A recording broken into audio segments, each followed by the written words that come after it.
Good morning students. पिछले व्याख्यान में हम पृथ्वी की आंतरिक संरचना का जो नवीन मत है उसके बारे में बात कर रहे थे और उसके अंतर्गत हमने जो पृथ्वी का बाह्य भाग है जिसको हम भूपर्पटी या क्रस्ट कहते हैं उसका हमने अध्ययन किया था। जैसा कि आप सभी जानते हैं पृथ्वी को या पृथ्वी के आंतरिक भाग को मोटे 3 भागों के अंदर विभाजित किया गया है, क्रस्ट, मेंटल और कोर। क्रस्ट जो है वो बाह्य भाग है। ऊपरी अवसादी परतों के नीचे क्रस्ट या भूपर्पटी का विस्तार है और क्रस्ट को भी आउटर और इनर 2 भागों के अंदर विभाजित किया गया है। जैसा कि आप सभी जानते हैं भूकंपीय टोमोग्राफी, भूकंपीय तरंगों आदि के आधार पर पृथ्वी के आंतरिक भाग का ये विभाजन किया गया है। आज हम बात करेंगे मेंटल और कोर की। मोह असंबंधता या जो परत है उसके नीचे मेंटल का विस्तार है, या हम कहें तो मेंटल जो है वह क्रस्ट व अंतरतम या कोर के मध्य फैली हुई है और इस परत को पेरिडोलाइट परत या सीमा परत भी कहा जाता है। सीमा परत इसलिए कहा जाता है क्योंकि इसका निर्माण सिलिका और मैग्नीशियम जैसे तत्वों से हुआ है और इसके साथ ही इसके निर्माण में भारी आग्नेय शैलें और रूपांतरित शैलें जो हैं वो इसके आंतरिक भाग के अंदर फैली हुई हैं। अवसादी शैलें इस भाग के अंदर नहीं पाई जाती हैं।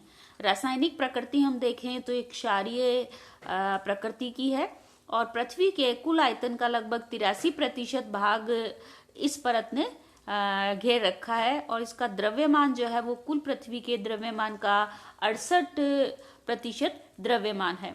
घनत्व जो है इसका लगभग 4.5 औसत घनत्व है और तापमान हम देखें तो लगभग 4000 डिग्री सेल्सियस औसत इस पूरी परत का तापमान है। मोटाई लगभग 100 से 2900 किलोमीटर तक इसकी मोटाई है। तो मेंटल पृथ्वी के भूगर्भ का वह भाग है जहां से पृथ्वी को आंतरिक ऊर्जा प्राप्त होती है, जिससे भूप्लेटों में खिसकाव, सागर नितल का प्रसरण, महाद्वीपों में विस्थापन, पर्वतों का निर्माण, ज्वालामुखी, भूकंपीय क्रियाएं आदि होती हैं। ये जितनी भी गतियां होती हैं ये सारी की सारी भूकंपीय टोमोग्राफी से हम देखें तो ऊपरी मेंटल की देन है। और मेंटल के अंतर्गत तापमान में भी बहुत अधिक वेरिएशन या विभिन्नता पाई जाती है। इसके साथ ही इस भाग में संवहनीय धाराएं चलती हैं।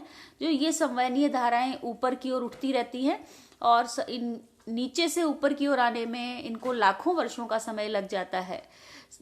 इसके साथ ही हम बात करें मेंटल की तो मेंटल का जो ऊपरी भाग है उससे अंदर की ओर जो ठंडा पदार्थ है वो नीचे की ओर बैठता रहता है, जिसके कारण मेंटल परत की शैलों को रिवर ऑफ रॉक या नदी की शैल भी कहा जाता है।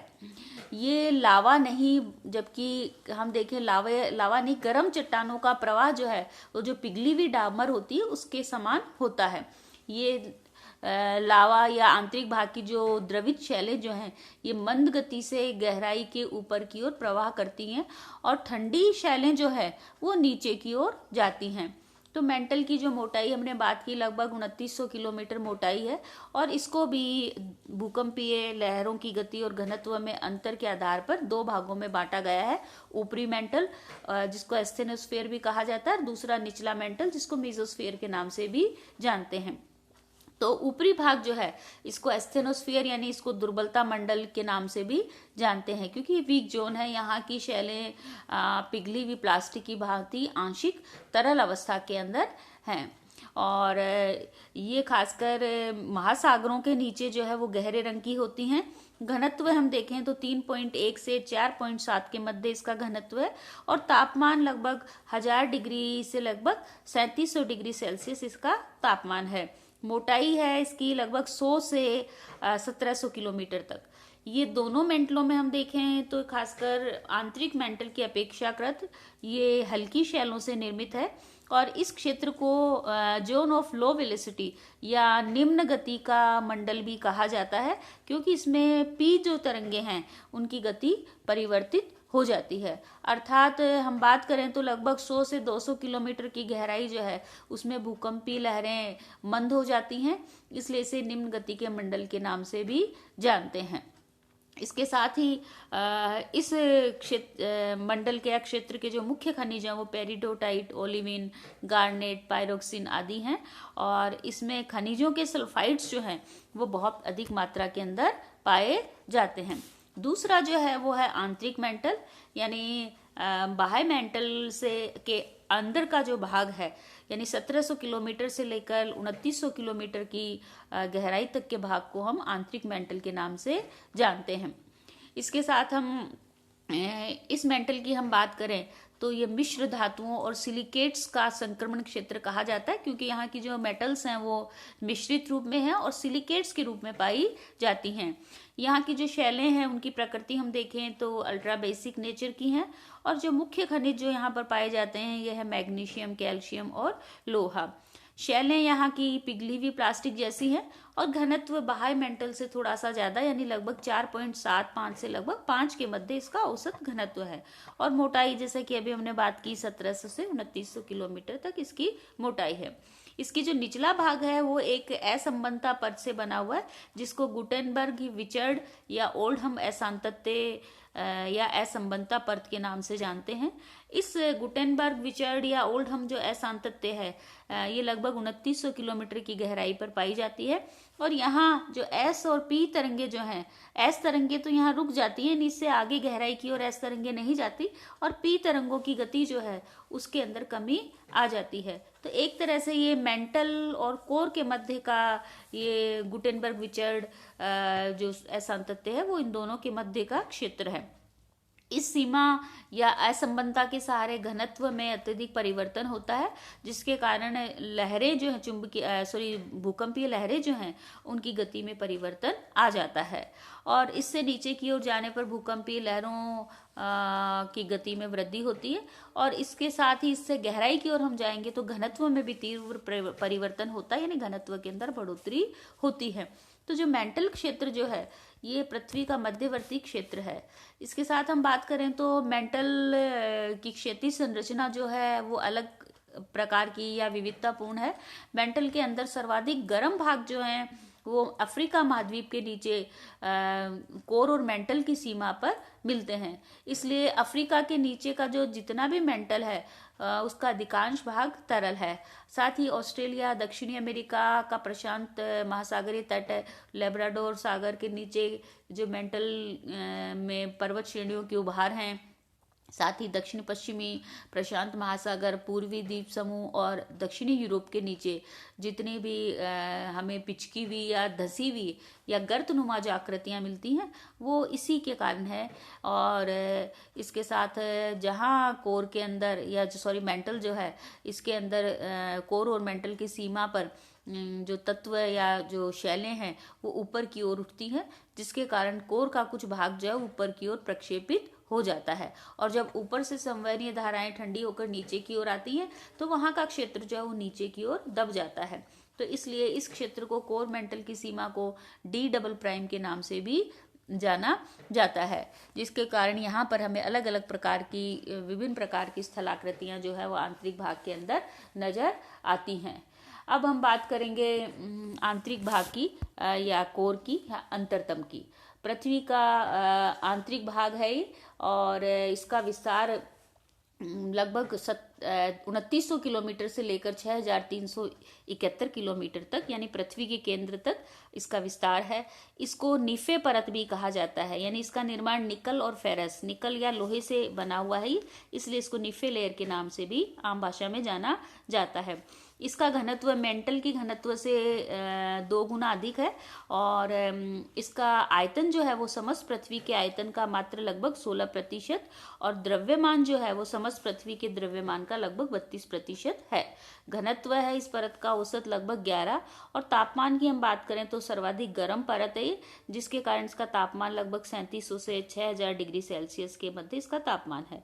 यहाँ पर जो भूकंपीय तरंगे हैं, एस तरंगे जो हैं वो अनुपस्थित हैं, यानी नहीं पाई जाती। यहाँ तक आते आते वो एब्जॉर्ब हो जाती हैं और जो केवल पी तरंगे जो हैं वही इस परत के अंदर हमें मिलती हैं, या हम कहें कि इसको पार करके वो दूसरी ओर जाती हैं। इसको भी 2 भागों के अंदर बांटा गया है, बाह्य कोर और आंतरिक कोर। अब हम बात करें कोर की, तो कोर के अंदर जैसे जैसे हम गहराई की ओर जाते हैं तो इसके अंदर घनत्व के अंदर बढ़ोतरी या वृद्धि हो जाती है। और कोर का जो आंतरिक भाग जो है, कुछ विद्वानों के अनुसार उसका घनत्व यानी 6,371 किलोमीटर पर कोर का घनत्व मैक्सिमम यानी 20 तक माना गया है। तो इस प्रकार मैं इसका घनत्व जो है मेंटल से 3 गुना अधिक है। और इसको हम 2 भागों में बांटते हैं। पहला है बाह्य कोर। बाह्य कोर जो है इसका विस्तार 2900 किलोमीटर से लगभग 5150 किलोमीटर तक है और ये आग्नेय शैलों से निर्मित है। इसके अंदर मुख्यतः लोहा और निकल जैसी कठोर धातुएं पाई जाती हैं और यहाँ की जो शैलें हैं वो द्रवित अवस्था के अंदर होने के कारण, या हम कहें तरल लोहे के कारण, ये पृथ्वी में चुंबकत्व का गुण उत्पन्न करती है।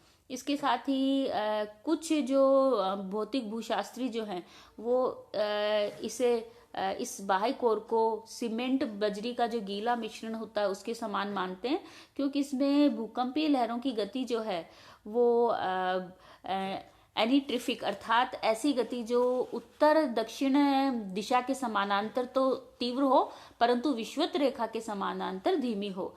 तो इनके अंदर यानी जो पोलर डायमीटर या इक्वेटोरियल डायमीटर है उसके अंदर भूकंपीय लहरों की गति में अंतर पाया जाता है। इसलिए ये माना गया है कि इसकी विशेषताओं में या इसकी संरचना में अंतर पाया गया है।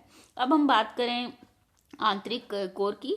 बाह्य कोर और आंतरिक कोर के मध्य एक संक्रमण क्षेत्र पाया जाता है जिसकी खोज लेहमान बुलेन ने की थी, जिसके कारण इसको लेहमान बुलेन संक्रमण क्षेत्र भी कहते हैं। तो लेहमान बुलेन संक्रमण क्षेत्र जो है ये 5150 किलोमीटर की गहराई पर पाया जाता है।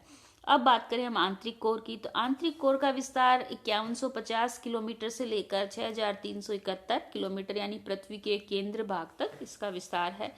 ये पूर्णतः ठोस माना गया है और इसका घनत्व जो है लगभग 13.61 आंका गया है। तापमान हम देखें तो इस परत का तापमान 6000 डिग्री सेल्सियस से अधिक है।